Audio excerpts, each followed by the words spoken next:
कक्षा 7वीं विषय हिंदी पहली इकाई पाठ क्रमांक 1 वाचन मेला। मेरे छात्र मित्रों, आप सबका स्वागत है। इस पाठ में आपको चित्र वर्णन लिखना है। जैसे ही हम इस चित्र को देखते हैं तो लाल अक्षरों में छपा हुआ एक वाक्य हमें यहाँ दिखाई देता है। वह वाक्य है, देखो, समझो और बताओ। इस वाक्य में पहला शब्द है देखो। तो प्रथम हम इस चित्र को ध्यान से देखेंगे। उसके बाद शब्द आता है समझो, मतलब इस चित्र को समझना है। और चित्र को समझने के लिए, किसी भी चित्र को समझने के लिए 3 बातों को ध्यान में रखना आवश्यक होता है। आइए जानते हैं वह 3 बातें। पहली बात, चित्र का विषय। इस चित्र का विषय है वाचन मेला।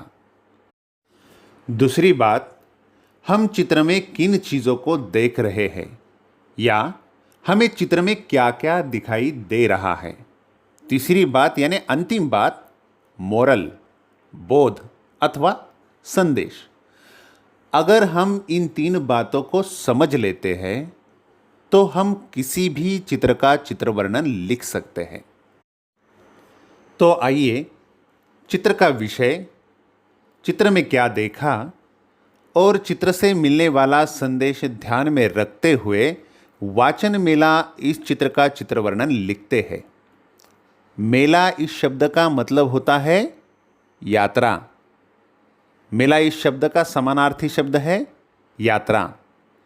जब हम इस चित्र को देखते हैं तो यहाँ ऊपर एक नाम लिखा है वाचन मेला, यानी इस चित्र का विषय है वाचन मेला। तो हम पहला वाक्य लिखते हैं, यह एक वाचन मेला है। यह जो मेला है यह एक खुली जगह पर लगाया गया है। एक खुले परिसर में यह मेला लगाया गया है। एक खुले मैदान में यह मेला लगाया गया है। तो अब हम दूसरा वाक्य लिखेंगे कि यह जो मेला है यह एक खुले परिसर में लगाया गया है। हमारा दूसरा वाक्य होगा, एक मैदान में यह मेला लगाया गया है। बच्चों, आपको इस मेले में भीड़ दिखाई दे रही है। तो बताओ, मेले में कौन कौन आया हुआ है?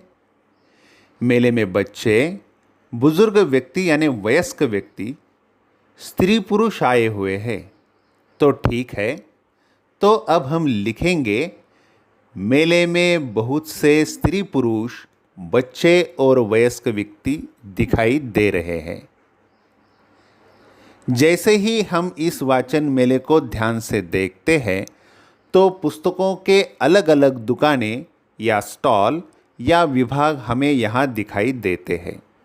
तो अब हम चौथा वाक्य लिखेंगे, मेले में पुस्तकों के अलग अलग विभाग बनाए गए हैं, जैसे कि बाल साहित्य, विज्ञान कथा और किशोर साहित्य आदि। अब हम बाल साहित्य के पास आते हैं। तो हमें यहाँ पर बाल साहित्य में 2 और विभाग नज़र आते हैं, ई बुक्स और ऑडियो बुक्स। तो हम अब 5वां वाक्य लिखेंगे, बाल साहित्य में ई बुक्स और ऑडियो बुक्स यह विभाग अलग से बनाए गए हैं। देखो बच्चों, अब इस चित्र को ध्यान से देखेंगे तो यहाँ पर 2 लड़कियाँ आपको बाल साहित्य विभाग के पास नज़र आती है और उसके बाजू में ही एक छोटा बच्चा अपने बहन से कुछ पूछ रहा है। शायद वह विज्ञान की किसी पुस्तक के बारे में पूछ रहा होगा। तो अब हम क्रमांक 6 का वाक्य लिखेंगे, बाल साहित्य के बाजू में विज्ञान कथा साहित्य का विभाग है। जैसे ही हम यहाँ से आगे देखते हैं तो हमें यहाँ पर, ठीक यहाँ पर कुछ बुजुर्ग यानी वयस्क व्यक्ति दिखाई देते हैं और वह यहाँ पर कुछ खरीद रहे हैं। शायद उनके लिए इस वाचन मेले में अलग से विभाग बनाया गया होगा। तो अब हम 7वां वाक्य लिखते हैं, वाचन मेले में वयस्क व्यक्तियों के लिए पुस्तकों का अलग विभाग बनाया है। अब हम वाचन मेले में यहाँ पर आते हैं। देखो यहाँ पर, हो सकता है वाचन मेले का प्रवेश द्वार हो, क्योंकि लोग यहाँ से अंदर आते हुए दिखाई देते हैं। उसके बाद अगर हम थोड़ा आगे देखते हैं तो हमें 10 से 15 साल के बच्चे यहाँ नज़र आते हैं, जो कि किशोर साहित्य के पास खड़े हैं। जिनकी आयु 10 से 15 होती है, हम उन्हें किशोर कहते हैं। उन बच्चों के लिए भी यहाँ अलग से एक विभाग बनाया है।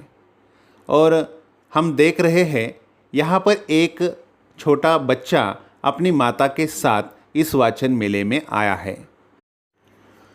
और कुछ विद्यार्थी भी यहाँ दिखाई दे रहे हैं। तो अब हम 8वां वाक्य लिखेंगे, किसी विद्यालय के विद्यार्थी इस वाचन मेले में दिखाई दे रहे हैं। ग्रंथ दिंडी निकालते समय ग्रंथों को एक सुंदर पालकी में रखकर उनका सम्मान किया जाता है। यहाँ भी इन छात्रों ने ग्रंथों को एक सुंदर पालकी में रखा है तथा कुछ छात्राएं अपने हाथ में सूचना फलक लेकर इस पालकी के साथ चल रही है। तो हम अब वाक्य लिखेंगे, सूचना फलक लेकर कुछ छात्राएं ग्रंथ दिंडी के साथ चल रही है। अब उन छात्राओं के हाथ में जो सूचना फलक है, उन सूचना फलक पर कुछ लिखा हुआ है। देखो क्या लिखा है।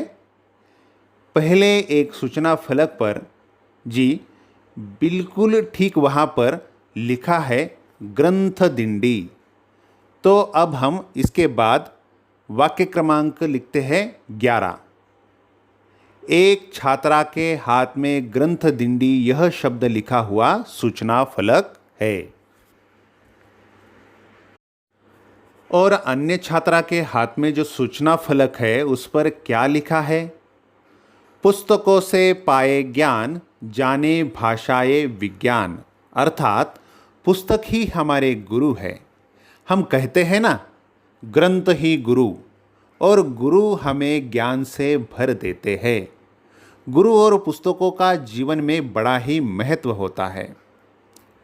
यही महत्वपूर्ण बात हमें समझाने के लिए उस छात्रा ने सूचना फलक पर ऐसा वाक्य लिखा है और वह ग्रंथ दिंडी के साथ चल रही है। तो लिखो, दूसरी छात्रा के हाथ में पुस्तकों से पाए ज्ञान जाने भाषाए विज्ञान यह लिखा हुआ सूचना फलक है। मैंने आपसे कहा था कि किसी भी चित्र का वर्णन लिखने के लिए हमें 3 बातों को याद रखना होता है। चित्र का विषय, चित्र में क्या देखा, और चित्र से मिलने वाला संदेश अथवा बोध। तो बताओ, इस चित्र से हमें क्या बोध मिलता है? चलिए मैं आपको बताता हूँ। यह जो चित्र है हमें ग्रंथों का महत्व बताता है, वाचन का महत्व बताता है, वाचन संस्कृति का महत्व समझाता है। वाचन संस्कृति जहाँ होती है वहाँ अच्छे विचारों का कोई अभाव नहीं होता। अच्छे विचार हमारे जीवन में लाभदायी होते हैं। अच्छे विचारों से हमारा जीवन समृद्ध बनता है। यह अच्छे विचार हमें ग्रंथों से मिलते हैं, अच्छे पुस्तकों से मिलते हैं। इस प्रकार पुस्तक हमारा जीवन भर साथ निभाते हैं। तो आइए लिखते हैं अंतिम कुछ वाक्य। पुस्तकों से मिला ज्ञान हमें जीवन भर रास्ता दिखाता है। इसलिए कहते हैं, पुस्तकें हैं हम सब की साथी, प्रज्वलित करे ज्ञान की बाती। यह चित्र वर्णन आप आपके वर्ग कार्य में लिखेंगे तथा पुस्तक संबंधी घोष वाक्य लिखो। यह उपक्रम आपको पूरा करना है। इसमें आप आपके माता पिता की सहायता ले सकते हैं। तो चलिए मिलते हैं अगले शुक्रवार को। तब तक आप यह वर्ग कार्य पूरा करो, उपक्रम पूरा करो, टीवी कम देखो, अपने माता पिता की सुनो, घर में रहो, स्वस्थ रहो। धन्यवाद।